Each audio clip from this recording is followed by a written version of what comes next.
For more than 30 years, GONZO247 has helped to shape Houston's visual identity through his murals like these and his street art. Well, now the hometown artist is unveiling his latest work at Shell Energy Stadium. Just in time for the World Cup, our Ron Trevino caught up with him about this project.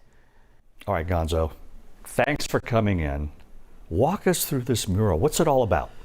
Oh, wow. What a great question. I know. It's just to start wherever you want. Well, okay, so I'll say this.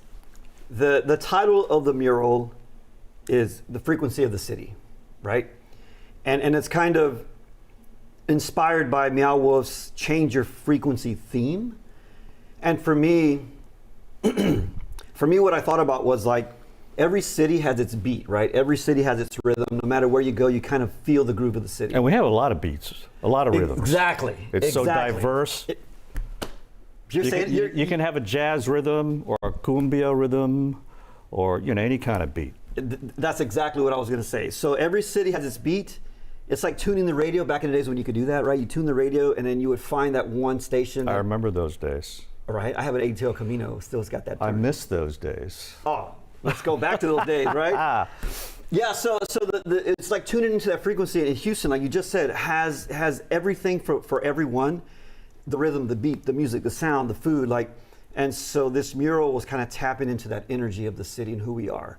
But also, with sports being on the side of the Shell Energy Stadium, soccer, World Cup, like a lot of people are going to be coming through, and I wanted to showcase the vibrancy of the city through this mural. It looks massive. I mean, wow. It's 16 feet tall by 80 feet wide. And do you remember Smokey and the Bandit? Oh yes, I remember that too. Long way to go, short time to get there. Oh wow. So I had less than 2 weeks to bring this thing to life with Houston weather involved. So how does it work? I mean, first you get like a sketch pad?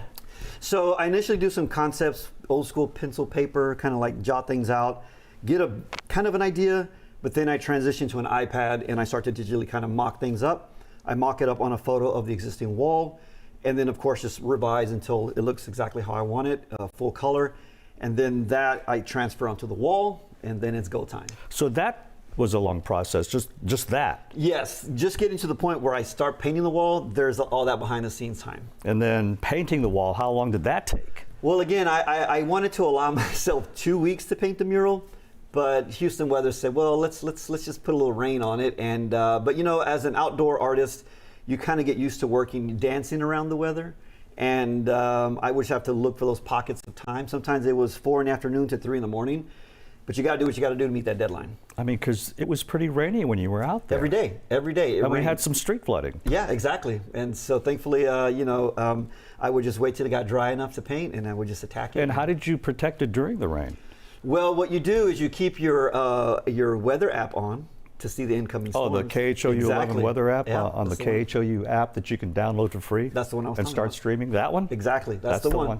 And so then, but also you have this thing where you just look at the horizon, you see the gray coming. It's called the eyes. Just look at the eyes. Trust the eyes. Yeah, but you got to start packing up to give the paint enough time to dry enough to get wet. And you had no help out there? Yeah, so normally I have an assistant that comes through, but for this particular, the uncertainty of time, and because it takes time to set up and you have to strike for the weather, it was just like, let me just get this done and rock out. Okay, so now this mural is in the neighborhood you grew up in?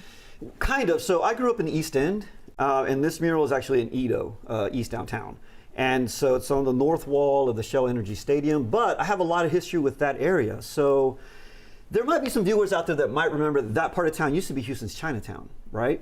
And so back in the days, growing up in the East End, we would go there all the time on the weekends and have fun and shop. And then, as all that amazing culture went to the southwest part of town, that area kind of was left without an identity. Mm-hmm. And then in the early 2000s, maybe 2008, I actually moved my studio into a building there and was there for like 14, 15 years. And so I saw the area grow, and we helped to bring a lot of the art to that space. Mm-hmm. And unfortunately, the new freeway expansion took over the building we were in, and so we had to move out. But thankfully, literally down the street from my previous studio and blocks from the stadium is the new project that we're working on. It's an old schoolhouse built in 1919 called the Charles W. Lucky Schoolhouse, and we are in the process, my partners and I, of restoring the building and bringing it back to life. Very cool. So it's kind of come full circle for you. I mean, definitely to get this mural installed you know. Well, so thankfully, I've also had a really long working relationship with the Dynamo. I've painted murals for them in the past. Actually, this is my 6th mural on the stadium because the artwork rotates, and so this is like, but it keeps getting bigger. So maybe next time I'll do the entire thing. Very cool. And what's the message behind this mural when visitors come to our city? What do you want them to get out of this? I think there's a little bit of everything, but one, the colors, the vibrancy, and the energy of the city. There are some references to hyper-local Houston culture. One thing in particular you'll notice is, there's a swanger. If y'all know what a swanger is, if you don't know, just look at the mirror. Look at the mirror and be like, oh, I see that. Yeah. I wanted to give these people, they'll see something. Maybe they won't know what it is, but then as they're navigating the streets, they're going to see a slab and be like, what? Okay, cool. Connect those dots. I've been thinking about getting a slab. I don't know. You look good in one. I probably would. Yeah. My brothers had lowriders, There you go. but they didn't have those things poking out. Yeah, yeah. They didn't Elbows. Have those. They didn't have the elbows. That's what they're called. That's what you need. Gonzo, thanks for joining us today. Oh. I can't wait to go out in person and gaze upon the beauty of that mural. Let's do it. Let's go right now. All right, let's go. All right. Back to y'all.